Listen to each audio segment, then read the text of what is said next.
Software engineer Vijayashanti Reddy ఆత్మహత్యకి సంబంధించినటువంటి mystery ఇంకా వేయలేదు. ఆవిడ్ని ఒక వ్యక్తి ఫాలో అయ్యారు అంటూ ఒక వార్త. ఆవిడ చివరిగా ఫోన్ కాల్ మాట్లాడింది వారితోనే, వారి మీద అనుమానాలు ఉన్నాయంటూ మరో వార్త.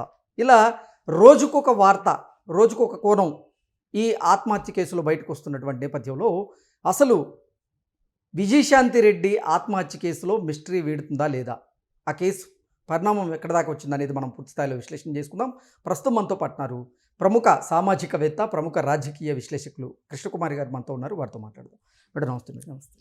విజయశాంతి రెడ్డి తన కొడుకుతో కూతురుతో కలిసి ఆత్మహత్య చేసుకుంది. ఆవిడ ఆత్మహత్యకి సంబంధించినటువంటి మిస్టరీ మాత్రం ఇప్పటివరకు వీల్లేదు. ఏంటి అసలు, అంటే ఆవిడ ప్రెజర్లో ఉండి ఆత్మహత్య చేసుకుందా, లేదంటే ఇతరత్ర కారణాలు ఉన్నాయా, ఆవిడని ఎవరో వెంబడించారనేటువంటి ఒక వార్త వస్తుంది. అలాగే ఆవిడ చివరిగా ఒకరితో ఫోన్ కాల్ మాట్లాడిందని, వారి వల్లే ఈవిడ ఆత్మహత్య చేసుకొని ఉండొచ్చు అనేటువంటి అనుమానాలు వ్యక్తమవుతూ ఉన్నాయి. ఏంటి అసలు ఈ ఆత్మహత్యకు సంబంధించినటువంటి మిస్టరీ వీడేనా లేదా అంటే ఏం చెప్తారు మేడం? ఇప్పుడు మొదటగా నా వరకు నేను మేడం ఇలాంటివి స్ప్రెడ్ చేస్తున్న వాళ్ళకి నేను చేసే విజ్ఞప్తి ఏంటి అంటే, మీడియా చాలా పవర్ఫుల్. మీడియా ఈ పవర్ఫుల్ మీడియము ఏం చెయ్యాలి, ప్రజలకి ఇవ్వవలసిన సరైన సమాచారాన్ని ఇవ్వటము, ప్రజల అవసరాలను గుర్తించి ప్రభుత్వాలకి ప్రజల అవసరాలు చేరవేసే విషయంలో కావచ్చు, ప్రభుత్వం తీసుకున్న నిర్ణయాలు ఏవైనా ప్రజలకు అనుకూలమైనవి అయితే వాటిని చెప్పే విషయంలో కావచ్చు, ఇట్లా ఒక మంచి పాత్ర పోషించాలి మీడియా. అలాగే కొన్ని సమస్యలకి, ప్రజలు ఎదుర్కొనే సమస్యలకి అవగాహన కలిగించాలి. ముఖ్యంగా విద్యాపరమైన విషయాలు కావచ్చు, ఆరోగ్యపరమైన విషయాల్లో అవగాహన కలిగించాల్సిన అవసరం ఉంది. ఇప్పుడు మనం ఈ ఆరోగ్యపరమైన అంశము అని చూసుకుంటే, ఇవాళ ప్రపంచం మొత్తం కూడా మానసిక ఆరోగ్యము అనే ఒక విషయం పట్ల చాలా సీరియస్గా ఉన్నారు. WHO కూడా సీరియస్గా చెప్తుంది. ప్రపంచంలో జనాభాలో ఈ దేశం ఆ దేశం అని లేకుండా ప్రతి 3 మనుషుల్లోనూ ఒక మనిషి తీవ్రమైన మానసిక ఆందోళనలో ఉంటున్నారు, మానసిక సమస్యలతో బాధపడుతున్నారు అని అంటున్నారు. సరే, చాలా దేశాల్లో దాని పట్ల అవగాహన ఉంది. ఏది నార్మల్, ఏది అబ్నార్మల్, ఇట్లా ఉన్నాయి. ఇక్కడ మన దేశంకి వచ్చేసరికి ఏంటంటే, ఈ రోజుకి మానసిక అనారోగ్యాన్ని అదేదో ఒక పిచ్చిలాగానో, లేకపోతే చేతబడిగానో, లేకపోతే ఇంకోటిగా చూస్తూ ఉంటారు. ఏది కొంచెం డిఫరెంట్గా బిహేవ్ చేసే వాళ్ళని. పల్లెటూరులో అయినా అలాగే ఉంది, పట్టణాల్లో అయినా అలానే ఉంది. అయితే ఈ విషయంలో అలాగే మానసిక అనారోగ్యం పట్ల ఒక రకమైన సొసైటీలో ఒక ట్యాబు ఉంది, అంటే ఒక ముద్ర ఉంది. ఏంటి, వాళ్ళు పిచ్చోడు మాటలు నమ్మకండి, ఇలాంటివి ఉన్నాయి. స్టిగ్మా అంటారు దీన్ని. దీన్ని పోగొట్టడానికి ప్రయత్నం చేయాలి. ఎలా చేస్తారు? ఇది కూడా బీపీ లాంటిదే, ఇది కూడా షుగర్ లాంటిదే, లేదు ఇది కూడా మూత్రపిండాలకు సంబంధించిన, ఇప్పుడు డయాలసిస్ చేయించుకుంటూ ఉంటారు అంతే అనే ఉద్దేశంలో ఒక అవగాహనని సమాజంలో తీసుకురావాలి. అలాగే అసలు మానసిక సమస్యలు ఎలా ఉంటాయి, ఎందుకు వస్తాయి, వచ్చిన వాళ్ళు ఏం చెయ్యాలి, ఇట్లాంటివన్నీ చెప్పాల్సిన అవసరం ఖచ్చితంగా ఉంది. ఇప్పుడు విజయశాంతి రెడ్డి గురించి చూసుకుందాం. ఆవిడ చదువుకుంది, ఆవిడకి ఉద్యోగం ఉంది, పెళ్ళయింది, భర్త కూడా ఉద్యోగం చేస్తాడు, పిల్లలు ఉన్నారు, పిల్లలు మంచిగా చదువుకుంటున్నారు, ఒక ఇల్లుంది, కారు ఉంది, అన్నీ బాగానే ఉన్నాయి చూడటానికి. ఆమె కూడా ఆరోగ్యంగా కనిపిస్తుంది బయటికి. మరి ఆమె సడన్గా పిల్లల్ని, హాస్టల్లో ఉన్న పిల్లల్ని తీసుకొని వెళ్ళి రైల్వే స్టేషన్కి వెళ్ళి గూడ్స్ రైలుకి ఎదురుగా వెళ్ళి ఎందుకు నుంచుంటుంది? నిజంగా ఇవన్నీ ఉన్నవాళ్ళు చాలా హ్యాపీగా ఉండాలి కదా. ఎగ్జాక్ట్లీ. ఎందుకు చేసింది అంటే మానసిక ఒత్తిడి అని కొంతమంది చెప్తున్నారు. ఖచ్చితంగా మానసిక ఒత్తిడే. ఈ మానసిక ఒత్తిడి ఎందుకు వచ్చింది అంటే, ఒక ఒంటరితనం. ఇప్పుడు భర్త ఏం చెప్తున్నాడు, నేను ఎప్పటి నుంచో దుబాయ్లో ఉంటున్నాను, నేను దుబాయ్లో ఉండటం తప్పు కాదు అనేది చెప్పుకోవాలని చూస్తున్నాడు. బహుశా వీళ్ళిద్దరి మధ్య సంభాషణలో ఆమె ఇక్కడికి వచ్చేయమని చెప్పటమో, లేదంటే నేను ఉద్యోగం మానేసి నీ దగ్గరికి వస్తానని చెప్పటమో ఏవో నడిచినాయి వాళ్ళ మధ్యలో. ఓకే. అయితే కొంతమంది ఎలా ఉంటారంటే మనుషులు కలిసి ఉండటం కన్నా డబ్బులు సంపాదించటం మీదనే చాలా ఇష్టం ఉంటుంది వాళ్ళకి. కొంతమందికి ఏంటి, డబ్బులున్నా లేకపోయినా ఒకళ్ళకొకళ్ళం కలిసి ఉండాలి అనే తత్వంలో ఉంటారు. ఇక్కడ మరి ఏమి ఈక్వేషన్స్ వాళ్ళిద్దరి మధ్యలో తేడా వచ్చినాయో కానీ ఆయన అక్కడ ఈమె ఇక్కడ ఉన్నారు. మొన్నటి వరకు ఏమైంది, ఆమె ఉద్యోగం చేస్తూ పిల్లలు కూడా ఇంట్లో ఉన్నారు. మొదటగా పాప హాస్టల్కి వెళ్ళింది, 1 సంవత్సరం గడిచిపోయింది. 2వ సంవత్సరం వచ్చేసరికి బాబు కూడా హాస్టల్కి వెళ్ళిపోయాడు. 2 పిల్లలు హాస్టల్కి వెళ్ళిపోయారు. భర్త చూస్తే అక్కడ ఉంటాడు. ఇప్పుడు తల్లి, బ్రదరు, వాళ్ళ భార్య వీళ్ళు కలిసి ఉంటారు. అత్తమామతో కూడా ఈమె కలిసి ఉండదు. ఇప్పుడు అంటే అత్తమామల వేధింపులు కూడా లేవు ఈమెకి. తల్లి వైపు నుంచి ఏం వేధింపులు ఉంటాయి అనుకుంటారు. నిజం కూడా కావచ్చు, ఏమి వేధింపులు ఉండకపోవచ్చు. కానీ ఈమె ఒంటరితనం ఫీల్ అయింది. అయితే ఈ ఒంటరితనాన్ని ఈమె ఎక్కువగా ఫీల్ అయిందా, నిజంగా అంత ఒంటరితనం ఉందా అంటే మరి ఆమె మనసుకే తెలియాలి. ఓకే. ఒంటరితనంగా ఉండే అవకాశాన్ని కూడా దాన్ని ఏకాంతంగా మార్చుకుని ఏకాంతంలో మనిషి ఎంత సంతోషంగా ఉండొచ్చు అనేది కానీ ప్రాక్టీస్ చేసి ఉన్నట్లయితే కనుక ఈవిడ ఇలాగ జరిగి ఉండేది కాదు. కానీ అలా అనుకోకుండా ఉండటానికి డామినేట్ చేసిన విషయం ఏంటి అని మనం అనుకుంటే ఖచ్చితంగా ఇన్నాళ్ళు ఆమె పోరాడింది ఒక రకంగా.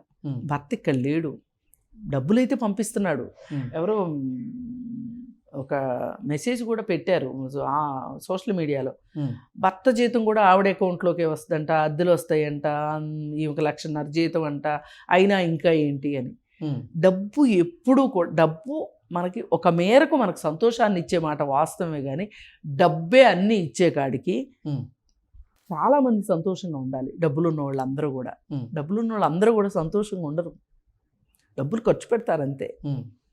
మరి ఈ పరిస్థితుల్లో మరి ఓ పక్క ఉద్యోగం చేస్తూ ఓ పక్క పిల్లల్ని చూసుకుంటూ ఒంటరితనంతో ఆమె ఉన్న ఈ పరిస్థితిలో ఆమె ఆ ఉన్న పరిస్థితిని ఇంకొంచెం ఎక్కువగా ఊహించుకుందా, నాకే ఈ కష్టం ఏంటి భర్త దగ్గర. సరే, మానసిక ఒత్తిడితో ఆవిడ మాత్రమే చనిపోవచ్చు, కానీ తన కొడుకుని కూతురిని కూడా తనతో పాటు తీసుకువెళ్ళి ఆత్మహత్యలో భాగం చేసింది అంటే ఇక్కడ ఏముంటుందంటే, ఈ మధ్యకాలంలో ఎలాంటి ఆత్మహత్యలు ఎక్కువ జరుగుతున్నాయి. పిల్లల్ని చంపి వాళ్ళు చచ్చిపోయాయి. ఇదివరకు భర్త కోపం వస్తే భర్తే చచ్చిపోయేవాడు, భార్య కోపం వస్తే భార్య చనిపోయేది. ఏమన్నా కుటుంబ కలహాలు ఉన్నా పిల్లలు జోలికి వచ్చేవాళ్ళు కాదు. ఈ మధ్య రీసెంట్ టైమ్స్లో జరుగుతుంది పిల్లల్ని చంపి వీళ్ళు చచ్చిపోవటం. ఏంటి అంటే వీళ్ళకి నా జీవితమే ఇలా ఉంది, ఇంకా నా పిల్లల జీవితం ఎలా ఉంటుందో. వీళ్ళకి ఏంటంటే ఏదైతే ఒక భావన వస్తుందో, ఒక ఆలోచన వస్తుందో, పదే పదే పదే పదే అదే ఆలోచన వచ్చి వాళ్ళు సతమతం అయిపోతూ ఉంటారు. వాళ్ళ కష్టాలని వాళ్ళు ఎక్కువగా అనుకోవడం ఉంటుంది, ఉంటాయి, ఇంకా ఊహించుకోవటం కూడా ఎక్కువ ఉంటుంది. ఇప్పుడు నాకే భరోసా లేదు నా జీవితానికి, ఇంత వయసు వచ్చిన నాకే భరోసా లేదు, నా ముక్కు పచ్చలారిన పిల్లలకు భరోసా ఎలా ఉంటుంది? అసలు నా భర్త ఎన్ని రోజుల నుంచి ఇక్కడికి రావట్లేదు, ఇక్కడ కుటుంబ బాధ్యతలు పట్టించుకోవట్లేదు, ఆయన ఈ పిల్లలు చూస్తాడనే భరోసా ఏంటి? అలాగే తల్లి అన్న ఎవరి సమస్యలు వాళ్ళకు ఉంటాయి, ఎవరి పనులు వాళ్ళకు ఉంటాయి అని పిల్లల్ని ఇది ఏదో ఆ క్షణానికి ఆ క్షణం ఆవిడ తీసుకున్న నిర్ణయం అయితే కాదు. ఆమె బాగా ప్రిపేర్ అయింది. ప్రిపేర్ అవ్వకపోతే ఒక హాస్టల్కి వెళ్ళి ఒకళ్ళని, ఇంకొక హాస్టల్కి వెళ్ళి ఇంకొకళ్ళని తీసుకుని వచ్చి, ఇప్పుడు నిజంగా క్షణికావేశమే అయితే గనక ఇంత టైం గ్యాప్లో ఆవిడకి మళ్ళీ మనసు మారి ఉండేది. ఆమె బాగా దృఢంగా నిశ్చయం చేసుకుంది, అందుకే ఇలా చేసుకుంది. కానీ మానసిక నిపుణులు ఇస్తున్న ఆధారాలను బట్టి అంటే ఎవరు కూడా హఠాత్తుగా చనిపోరు. అంతకుముందే వాళ్ళు సిగ్నల్స్ ఇస్తారు, మీతో మేము డిస్కంఫర్ట్గా ఉన్నాము, మీతో మాకు బతకటం కష్టంగా ఉంది, అసలు నా జీవితం ఇలా ఎందుకు అయిపోయింది, నేను ఎవరికీ పట్టను, నన్ను పట్టించుకునే వాళ్ళు ఎవరూ లేరు, కష్టాలన్నీ నాకే వచ్చినాయి, ఇట్లాంటి డైలాగ్స్ స్ప్రెడ్ చేస్తారు. అలాగే ఎక్కువ ఖర్చు పెట్టడం కానీ, ఒక అబ్నార్మల్ సిచ్యువేషన్స్ కనిపిస్తాయి వాళ్ళల్లో. అలాంటివి మరి ఆ తల్లి గమనించలేదు. మరి భర్తతో వీళ్ళు మెసేజెస్ పెట్టుకుంటారు కదా, కంప్యూటర్లో కూడా మెసేజెస్ పెట్టుకుంటారు కదా, ఇప్పుడు ఫోన్లో కూడా మెసేజెస్ పెట్టుకుంటారు కదా, వాట్సాప్ చాట్లో అట్లాంటి వాటిలో ఏదో అయితే ఉంది. ఆ భర్త మట్టుకు వాస్తవం చెప్పట్లేదు అనిపిస్తుంది. నా భార్య ధైర్యవంతులారు, నా భార్య దేవత అని చెప్తున్నాడు. అంతేగాని ఇప్పుడు ఆయన ఏమైనా రివీల్ చేస్తే మరి నువ్వు అక్కడ ఎందుకున్నావు? మరి ఈమె అంత ఇదిగా ఉంటే కొన్ని రోజులు, ఒక 3 నెలలో 4 నెలలో సెలవు పెట్టైనా రావచ్చు కదా అని అడుగుతారు ఎవరైనా. అందుకోసం ఏంటంటే ఇవాళ ఈమె ఆత్మహత్య ద్వారా ఈ ప్రపంచం నేర్చుకోవాల్సింది ఏంటంటే, విపరీతమైన డబ్బు యావతోటి ఎక్కడెక్కడికో వెళ్ళిపోయే కన్నా ఇక్కడ వచ్చే డబ్బులతోటి మీ భార్యాభర్త ఒక చోట ఉండేలాంటి ఏర్పాట్లు చేసుకోవాలి ఎవరైనా. ఒక భార్యాభర్త కలిసి ఉంటేనే ఒంటరితనంతో బాధపడుతున్నప్పుడు వేరువేరుగా ఉంటే ఇంకెంత ఒంటరితనం ఉంటుంది? Loneliness, emptiness.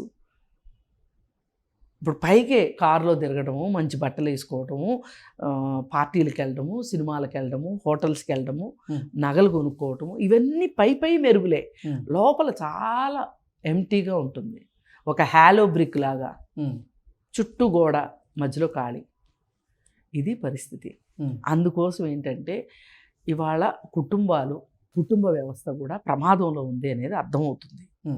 ఎవరికి వాళ్ళకి మన ఇంట్లో ఏం జరుగుతుంది ఒక్కసారి ఈ ఫోనుల్లో నుంచి, వీటిల్లో నుంచి, వ్యాపారాల్లో నుంచి, ఉద్యోగాల్లో నుంచి ఎప్పుడన్నా కాసేపు అయినా బయటకు వచ్చి అసలు ఏం జరుగుతుంది అనేది చూసుకుని, చెక్ చేసుకుని, ఇది మనం మాట్లాడుకుంటే అయ్యేలాగా లేదు అనిపించినప్పుడు ఖచ్చితంగా చేయాల్సింది ఏంటంటే సైకాలజిస్ట్ని కలవటం, సైకాట్రిస్ట్ని కలవటం, కౌన్సిలింగ్ తీసుకోవటం. కౌన్సిలింగ్ వల్ల కూడా కాదు అంటే గనక మందులు వాడుకోవటం. ఇవన్నీ కాదు, అసలు అంత దూరం మా వల్ల కాదు అనుకుంటే ఒక 2 హెల్ప్ లైన్లు ఉన్నాయి మనకి. రోష్ని హెల్ప్ లైన్ అని ఒకటి, భూమిక హెల్ప్ లైన్ అని ఒకటి, 2 హెల్ప్ లైన్లు ఉన్నాయి. వాళ్ళకి కానీ మనం కాల్ చేసామనుకోండి, వాళ్ళు మాట్లాడతారు మనతో. యువతలో ఉన్నవాళ్ళు ఎవరు ఏంటి వీళ్ళ వివరాలు కూడా అడగరు, వీళ్ళ కుటుంబ పరిస్థితి అడుగుతారు. పేర్లు ఊర్లతో పని ఉండదు వాళ్ళకి. వీళ్ళు చెప్పిందంతా వింటారు. అసలు ఒక్కొక్కసారి ఎవరికైనా చెప్పేసుకుంటే కూడా మొత్తం బాధలు పోయిన ఫీలింగ్ ఉంటుంది.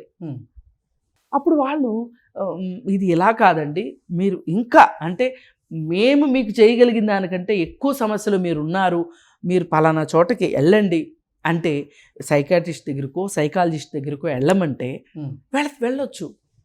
అంటే మన చుట్టూ మనకి ఇలాంటి సపోర్ట్ సిస్టమ్స్ ఉన్నాయి. ఇవి గుర్తుపెట్టుకోవాలి. ఇవాళ ఒక సాఫ్ట్వేర్ ఇంజనీర్ కూడా సూసైడ్ చేసుకుని చనిపోయాడు. మొన్న ఒక సాఫ్ట్వేర్ ఇంజనీరు హుస్సేన్ సాగర్లో దూకి చనిపోయింది. ఇట్లాంటి వీళ్ళందరికీ బతకగలిగిన స్తోమత ఉంది, కానీ బతకలేకపోయారు. అందుకని ఈ హెల్ప్ లైన్ సపోర్ట్ సిస్టమ్ తీసుకోండి. అప్పుడు పైగా వీళ్ళు చనిపోతూ బతికున్న వాళ్ళకి ఒక జీవితకాల ప్రశ్నను మిగిల్చి వెళ్తారు కదా. అందుకోసం ఏంటి అంటే పక్కనున్న వాళ్ళు కూడా కొంచెం గమనించుకోవాలి. మీరు మాట పడే అవకాశం ఉండకూడదు అనుకుంటే, మాట పడాల్సిన అవసరం ఉండకూడదు అనుకుంటే, మీరు మీ పక్కనున్న వాళ్ళని గమనించుకోండి. ఎదుటివారి జీవితంలో ఎటువంటి మార్పులు వస్తున్నాయి అనేది గమనించుకోండి, చేయాల్సిన అవసరం ఉంది. పక్కింటి వాళ్ళవి చూడక్కర్లా, మీరు మీ ఇంట్లో వాళ్ళవి ఎవరింట్లో వాళ్ళవి వాళ్ళు చూసుకుంటే